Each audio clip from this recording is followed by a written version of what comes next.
History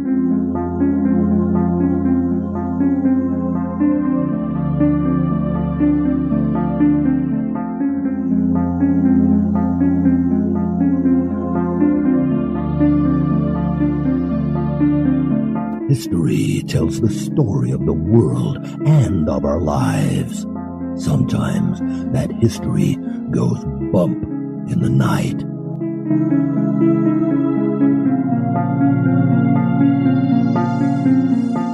Broadcasting from the center of oddity and the supernatural in Central Florida, it's the History Goes Bump podcast. Hello, you spooktacular people. Welcome to this 342nd episode of the History Goes Bump podcast, Ghost Tours for the Theater of the Mind. I'm your host, Diane. And this is Kelly. Kelly, on this episode, we're going to be hitting a location that was in Missouri. It no longer stands today, but it's got such a fascinating story we had to share it. We're going to be talking about Mad Dr. McDowell and his medical college. Nice. Lots of crazy stories here, and it's going to have ghost stories sprinkled or interspersed all among the different parts of the history that we're going to be telling. Looking forward to it. But before we get into that, we want to welcome into the spooktacular crew Jackie, Marinda, Megan, Jeremy, Edward, Mary, Dean, David, Ellie with an IE, Colleen, and Carmen. Thanks for joining the crew, everybody. And now, this moment in Oddity.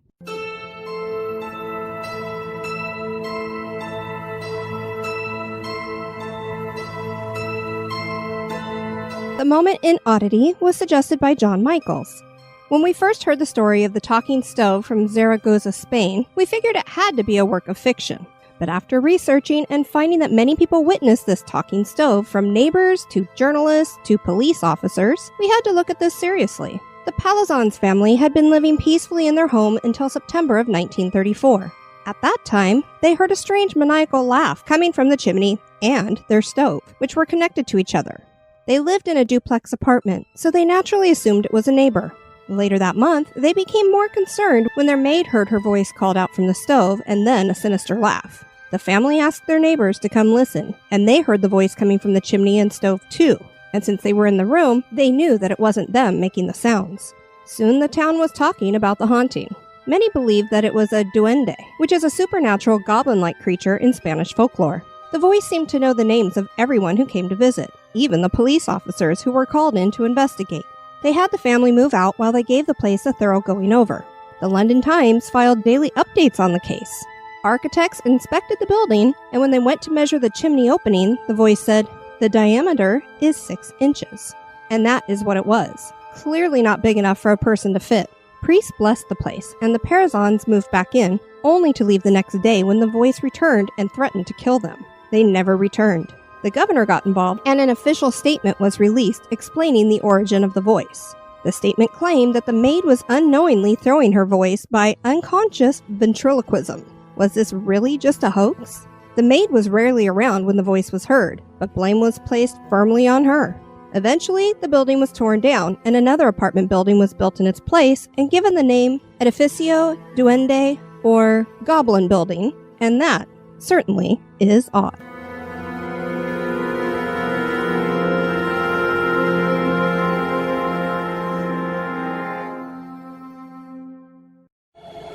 Pull the covers up tight. That chill you feel isn't the air conditioning.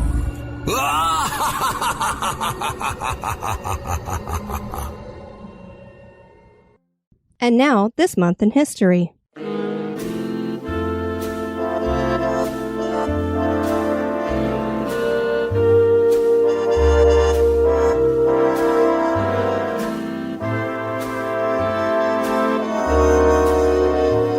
This month in history was suggested by Chelsea Flowers. In the month of June, on the 4th in 1923, jockey Frank Hayes suffered a fatal heart attack while riding in a race at Belmont Park in New York City, USA. The Belmont Stakes is a horse race that is held every June at Belmont Park and started in 1867. This is known as the Test of the Champion and is the final and longest leg of the United States Triple Crown. Becoming a jockey at this level is quite the feat and grueling on the body, as jockeys have to maintain a very low weight. Frank Hayes was not actually a jockey but a horse trainer. So when he decided to ride in this race, he had to do some pretty drastic stuff to make weight. And that could be why, along with the excitement of the race, that he had a fatal heart attack at some point in the middle of the race. He was locked in tight to the saddle, so he remained atop his horse, Sweet Kiss, who was a 20-1 long shot to win. And despite the fact that he was no longer kicking and guiding Sweet Kiss to victory, the horse crossed the finish line in first place. This made Hayes the first and only jockey to win a race while dead.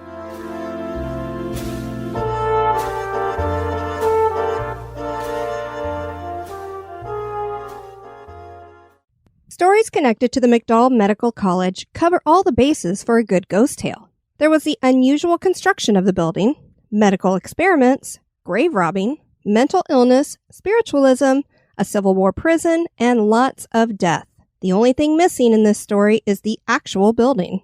The former Ralston-Purina Company owns the land today, but tales of supernatural happenings persist. Join us as we share the history and hauntings of the McDowell Medical College.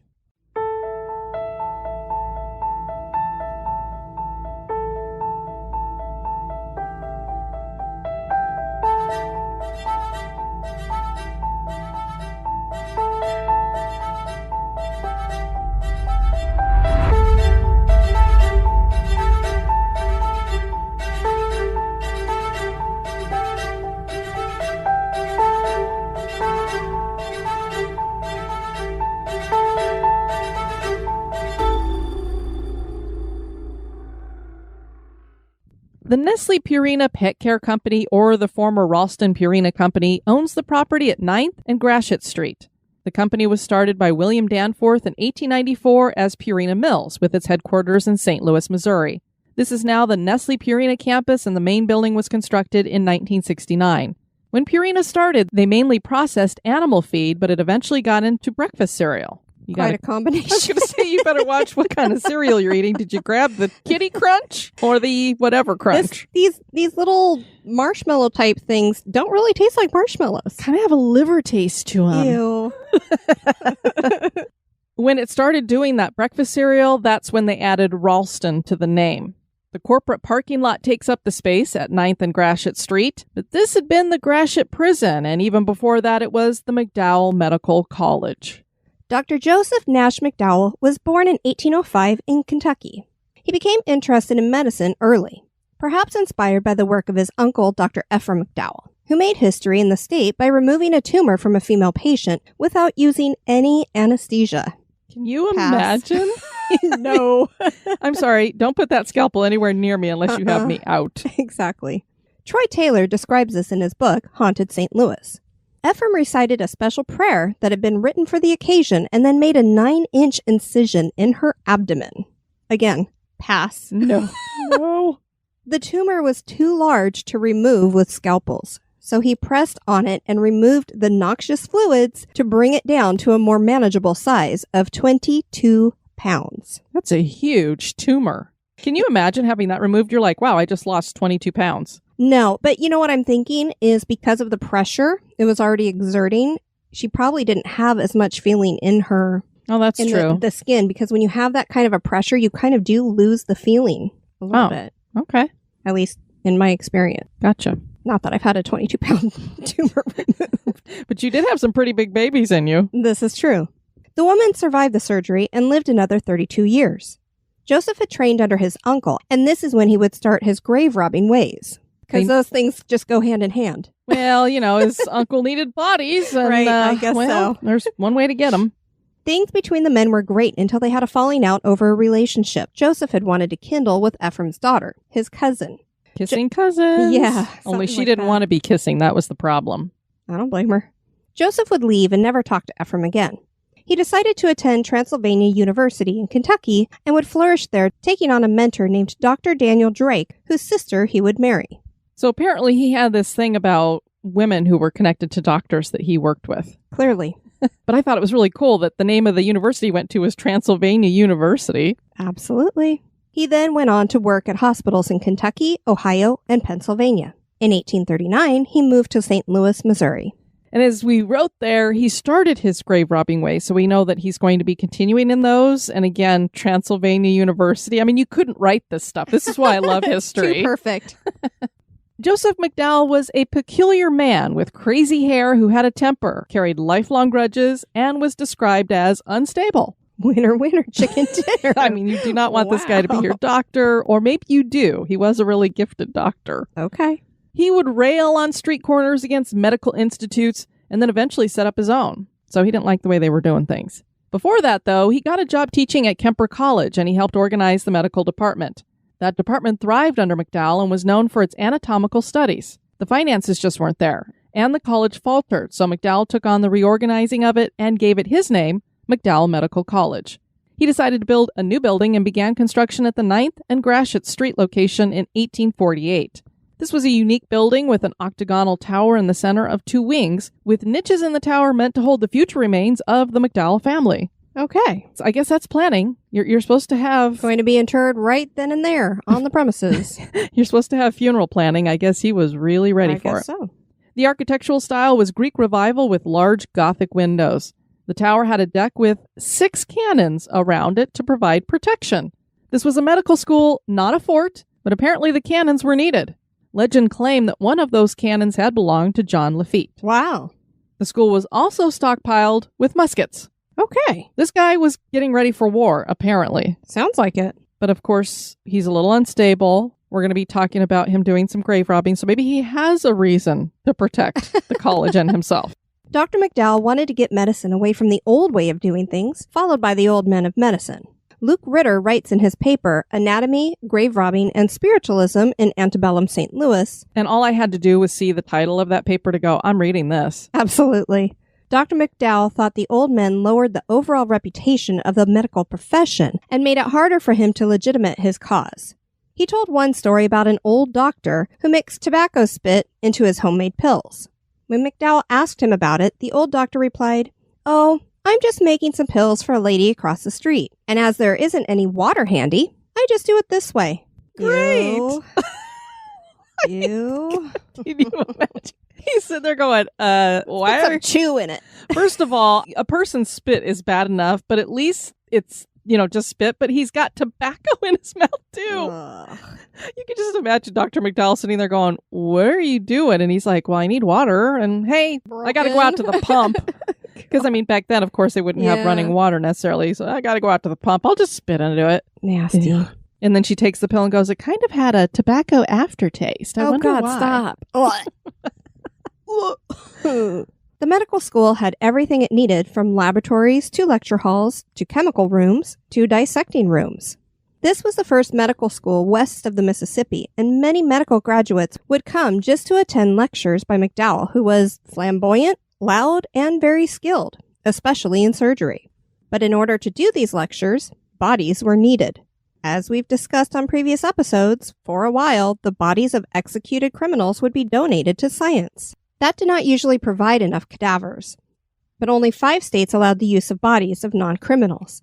McDowell made it a rule that no one could graduate without dissecting at least one body. And he had a point, because it really is impossible to know anatomy without studying the actual body. Did you ever dissect stuff when you were in school? Of course. We started with an earthworm. This was the biggest earthworm I've ever seen in my life. And I don't even like touching the darn things. I'm out there digging in the garden and they come flipping out and I'm like, ah! So, yeah. And then, we moved on to frogs and fetal pigs and all that great stuff. Fun. Well, when I was studying animal science at Cal Poly Pomona, we actually dissected a horse. Wow. So that was kind of rough. I bet. Many medical schools were graduating students who only had a year of study, and many had never dissected a body. Dr. McDowell did an outreach to the poor community and would offer care for free, and the medical students would have people to practice on. But that still wasn't enough, and thus rumors started floating that the medical students were robbing graves. Dr. McDowell had done it with his uncle, so why wouldn't he teach his students to do the same? And grave robbing back at this time was pretty rampant in some places. In New York alone, 600 to 700 bodies were being snatched annually. A lot of the time when we hear about body snatchers or grave robbers, we think of Europe and stuff. You don't think of it so much here, but clearly it was going on a lot. 600 to 700 bodies a year is a lot. That's a heck of a lot. It makes you wonder how they didn't catch on more quickly of how did all these medical schools have all these bodies to dissect? Right. It's just, I don't know. I think a lot of people just kind of looked the other way. Because, yeah, if you think about that, they had maybe a year of school for medical students and stuff. Not quite like it is today. The people of St. Louis didn't do anything about the grave robbing from their cemeteries, but they were not happy. They didn't have any real proof anyway. But when a young female German immigrant named Mrs. Malter went missing, people began to think that the medical school had kidnapped her to use for dissection. So now they're thinking they've moved from grave robbing to just murdering people in the street. Yikes. She was later found living with another man in Alton, Illinois. But the distrust of the school continued, and there were several movements against the school by mobs of people, which is why he had the cannons and the muskets. I guess so. Part of the reason people were so quick to blame Dr. McDowell for the girl's disappearance was because he was known for his hatred of immigrants. He was part of the Know Nothing Party, which was a cover name for the Native American Party. This was not an indigenous group of people, but rather a group of Protestant men of British descent. So they were calling themselves native, like we were here from America, blah, blah, blah. And the Know Nothing is when people would ask them about some of their beliefs or who they were connected to, they'd be like, I don't know nothing about that. And so that's why it was called the Know Nothing Party. Basically, they were a bunch of xenophobes, racists, that kind of thing. They couldn't stand Germans or the Irish Catholics, and this was very true of Dr. McDowell. This was just another facet of his erratic temperament. McDowell had also started a museum with rare specimens and animals, and he once set a bear loose on a mob that came to the school. I guess that's one way to take care of them. At first, when I heard about the museum and that he had all these rare specimens and stuff, I just assumed that they were stuffed. But then when I read that he had set a bear loose, I'm like, no, he had live animals in that museum. That's crazy. So it was almost like he had a museum/zoo inside this medical school. He sounded just maybe a tad off. Yeah, that's why we call him Mad Dr. McDowell. The doctor also made sure that residents knew he had guns, as he would occasionally send his students out to fire the muskets in a nearby park. Don't know what that did to further their medical careers, but hey, let's go just shoot the guns off over here. Flex their power a little bit. Things came to a head when a German girl died and McDowell and his students hid her body at the college. Her death had been unusual, and they wanted to investigate. The locals got word of this, and they planned to break into the school and find the body. McDowell received a letter warning him of the coming invasion. He grabbed the girl's body and headed for the attic with it over his shoulder. He was ascending when his lamp blew out. He relit it and started to climb again when it blew out a second time. He eventually got the body up the stairs when he was startled by a figure he saw at the end of the attic. It was his mother. Only his mother was dead. He would tell people that the spirit of his mother had come to warn him and protect him, and it seemed that she might have. Dr. McDowell was shaken seeing the spirit of his mother, who had disappeared once he recognized her. But he set the girl's body down and made his way back down the stairs. He saw that several residents had entered the school and were lighting lamps. They had weapons, and he was trapped. Apparently all those muskets he had inside the school were somewhere else. He glanced into the room from where he had removed the girl's body, and his mother's spirit was standing next to the table, beckoning him. This was apparently a room where they kept all of these cadavers, so there were several of them up on these marble tables. Okay. And so his mom is beckoning him to the table that he had removed the girl from. McDowell gets on top of the table and covered himself with a sheet, hoping that no one would dare uncover a corpse. Several minutes passed as he listened to the men scurrying about the building looking for him and the girl's body. They came into the room and started lifting sheets off of the bodies.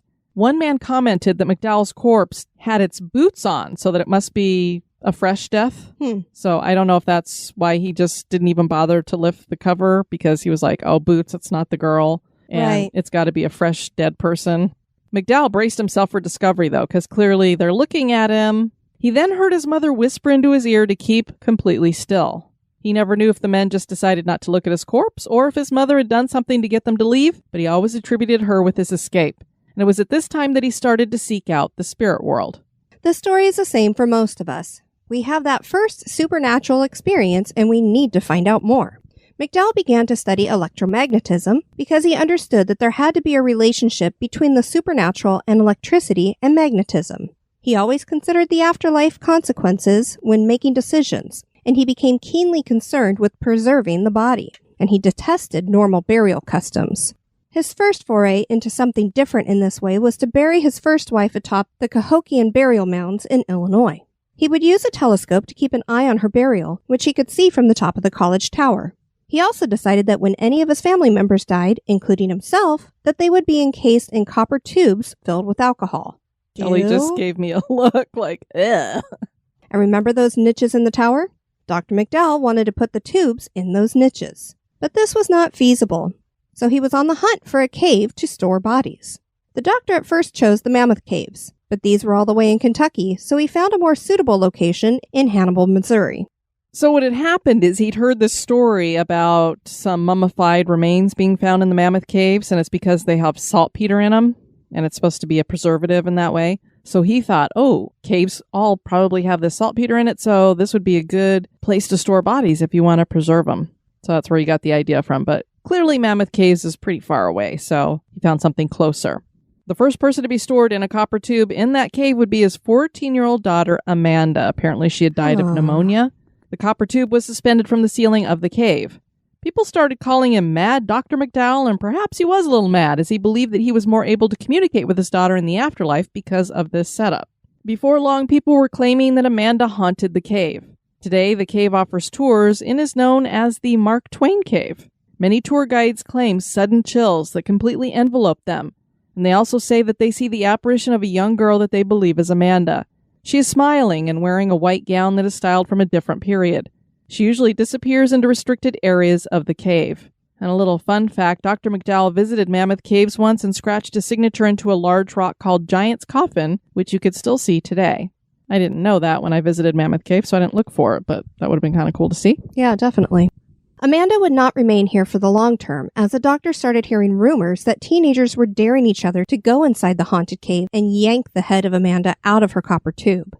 A young Samuel Clemens may have even visited the Hannibal Cave, as he once wrote, "There is an interesting cave a mile or two below Hannibal. In my time, the person who then owned it turned it into a mausoleum for his daughter, age 14. The body was put into a copper cylinder filled with alcohol, and this was suspended in one of the dismal avenues of the cave. The top of the cylinder was removable, and it was a common thing for the baser order of tourists to drag the dead face into view and examine it and comment upon it. The doctor decided to move her to the family vault behind the college. There are those who think much of McDowell's beliefs on burial not really being a sacred thing came from his years of grave robbing and dissecting bodies. These just became objects to him, and there was no such thing as rest in peace. What I find interesting is he wanted to make sure that he preserved his daughter's body, and he wanted all of his family's bodies preserved in this way. And even the Cahokian mounds, I've been to them, they are very, very tall. So to bury somebody on the top of them, be very hard for people to go up there. It's like he's doing all this stuff to protect his family because, well, you don't want somebody to grave rob him like what he's doing. So it's just interesting to see how it's okay to do it to other people, but I don't want it done to me. Hypocritical. Yeah, there's just no way of resting in peace because now I've seen my mom has been around. People are saying my daughter's haunting this cave. So what does it matter what we do with the burial of people and stuff? McDowell had a son who had become a doctor as well, and his name was Drake. When the Civil War broke out, both men pledged their support for the Confederacy. Drake took 2 cannons from the school and joined a regiment under General Meriwether Thompson. Dr. McDowell took on the commission to serve as a Surgeon General for the Confederate Army of the West. This left the medical college abandoned. The abandoned college was soon seized by Provost Marshal George E. Layton from the Union and used for recruitment, but that would eventually change when General Henry Halleck transformed the hospital into a prison. During that renovation, it was said that soldiers and several former slaves removed 3 carts full of human and animal bones. Many soldiers were superstitious, and this led them to believe that the college was haunted. And perhaps it was because those bones belonged to disinterred and thus disturbed remains. There were many Confederate prisoners who claimed to feel as if they were not alone, and they heard weird things. Life in the prison was harsh. It was overcrowded and filthy. This was not only full of Confederate prisoners, but also Union deserters and criminals, spies, bushwhackers, and women who helped the Confederacy. Prison guards were described as pure devils, and one inmate said that the jail was hell on earth. The sick and dying were just left on the floor, and food rations were very low. Many people died inside the jail. Despite reports of the horrible conditions and calls to close the prison, it remained open until the end of the Civil War. Dr. McDowell returned to his former medical school and was devastated to find its condition. The stone floors were so dirty that they appeared to be dirt-covered floors. The gallows were located in his gardens. He was committed to fixing things and asked several doctors for help, and eventually the place was cleaned up for reopening. He didn't live long after that, dying from pneumonia in 1868. He was buried in Bellefontaine Cemetery with his first wife and daughter, who were moved to be next to him. The interesting thing about him trying to restore the hospital back to its former condition, which I can't even imagine how you try to turn a place that was a filth pit into a hospital that's supposed to be sanitary. He left one of the areas, I don't know if it was just one room or whatever, as is, and put above it hell. And I think he had, I think I'd read that he had like an alligator and something else in there. And so it was just like a reminder to people that this is what hell on earth is like. Okay. The school was then left abandoned until the Terminal Railroad Association demolished it and built their new rail yard in 1882. Workers on the railway claimed to have haunting experiences. They would say they saw the spirits of Confederate soldiers. The same is said of the parking lot at the Ralston-Purina headquarters, or I don't know who's bought who and taken over who, but it's changed hands several times. When it comes to those ghosts of the Confederate soldiers, people, can you imagine you're going out to your car at night and you're like, there's a regiment sitting out here. Right. But the reports of hauntings started even before the medical school was torn down. Neighbors would cross themselves when they passed the college because they feared the place and were superstitious. There was the sound of disembodied screams and cries coming from the abandoned building. Ghosts appeared in the windows. When people would go to investigate, they would find no one inside. Troy Taylor shares a story he was told in his book Haunted St. Louis. The descendant of a German man who once lived nearby told me a story that had been passed down in his family. As a boy, his ancestor had played inside the building with his friends on several occasions. An acquaintance claimed that he had come face to face with a ghost inside and would never return. But the other boys didn't let this stop them, especially on a warm summer afternoon. But they soon found that the bright sunshine outside was not enough to penetrate the darkness of the building. The gloomy, thick atmosphere made them realize that they might have made a mistake by going inside. They wandered about, though, poking into rooms and walking up and down the dusty corridors. And then they heard the sound. It seemed to be coming from the octagonal tower. As my witness told me, his great-grandfather had recalled the sound as loud, screeching, banging, and yelling that made the blood curdle. It echoed through the whole structure. The boys had no idea where it was coming from, or what it was, but it sent them running out of the building. Many years later, he swore he never went into that building again. That would do it to me too, loud, screeching, banging. I don't know what kind of, when they set this up as a jail, if it had like the jail doors that you could bang open and stuff like that, but yeah, that'd be enough, especially if you're a young kid. Yeah, it would definitely leave an impression. For as out there as Dr. McDowell seemed to be, he was integral in changing the American way of thinking about doctors in his time. People were very skeptical of the medical profession, and there were very few skilled doctors. He changed that with his teaching and his school. He was also a very complicated man, being a professional doctor on one hand, and a man deeply intrigued with spiritualism, and a highly respected man even though he had xenophobic ideals and dug up dead bodies in his free time. Was his former college haunted? Is the parking lot where it used to stand haunted? That is for you to decide. Well, it's always hard to do these places that no longer stand because there's nowhere for people to go check out or try to do any kind of ghost hunting. But he had such a fascinating story. I was like, I have got to share this. Definitely. I was paging through that Haunted St. Louis by Troy Taylor. I own a ton of his books, and I came across that and I went, oh, I've got to tell people about this mad Dr. McDowell. It's got he certainly was mad. Well, it's got all the key points that you need. I mean, spiritualism, grave robbing, and he's a doctor dissecting bodies. So, Well, we want to encourage you guys to check out our website at historygoesbump.com. And if you want to send us some feedback, you can do that at historygoesbump@gmail.com. We did get an email from Chris, and he wrote, "Hello, ladies. Thank you for the wonderful stories. I am a former corrections officer for the state. I worked at 2 institutions that were truly haunted. Hardy Correctional was where I saw the apparition with me in a control room. It turned out that he had committed suicide in his cell." Yikes. Ooh. And I would love to know more about that story. I mean, did he see the guy and think that he had gotten out of his cell? Right. And then when he went to go check on him, found out that he committed suicide? Or is this like something that happened in the past and he's hanging around? The second was DeSoto Correctional, where I saw a shadow person exiting one of the housing units. This occurred during the daytime, and the prison was closed to inmates or the public. There were several other people who had experiences the same or worse. So we'd love to hear more about that, Chris. Thanks for sharing. Then Jennifer had written in the Spooktacular crew, "So my first time posting here, so I thought I'd share this funny story. My husband was on duty last Friday, 3rd shift. His partner for the night calls him at around 3:30 a.m., telling him he needs assistance at Green Park Cemetery because he saw an unknown man in the cemetery at night. However, after a long search by my husband and the other officer, they were unable to locate anybody, and it was very quiet. My husband's partner starts to freak out, saying he knows he saw someone. They didn't run away, but was just walking slowly through the gravestones. He then wanted to leave immediately. My husband tells him, "You'll be driving along later," and spot him in the rear view or in the back seat. LOL, this was not funny. When my husband gets home to tell me this, I asked him if he realized that it was Saturday the 13th early morning, so maybe it could have been considered Friday night shift, so almost like a Friday the 13th kind of thing. Kind of spooky. But yeah, it makes you wonder, did this other officer just happen to see a person walking through the graveyard and they disappeared on their own accord and he just didn't see them leave, or was it something else? It's possible. And then Paula also shared in the Spooktacular crew, an old Ringling Brothers poster was uncovered behind the bar in the Union Hotel in Corfu. It says, as the restoration of the Union Hotel continues, work crews discovered a historic artifact, a billboard poster for the Ringling Brothers Circus and a performance one summer long ago in Batavia. The advertisement was found paneling in the bar, said owner Tom Dix. Dick said he doesn't know what will become of the billboard, but somehow it will be saved. And it's really cool. I'll show you the picture, Kelly. It goes all the way along the wall. Oh, wow. That's amazing. Yeah, so I don't know if this was a poster that was just out on the street and they decided to bring it in and use it as a decoration and put it up on the wall. But I love it when people find stuff like that. Definitely. We want to thank you guys for tuning in to this episode. I've been your host, Diane. And this has been Kelly. You take care now. Bye-bye. This episode has been brought to you by our executive producers. Dispatches from the Grave Digger.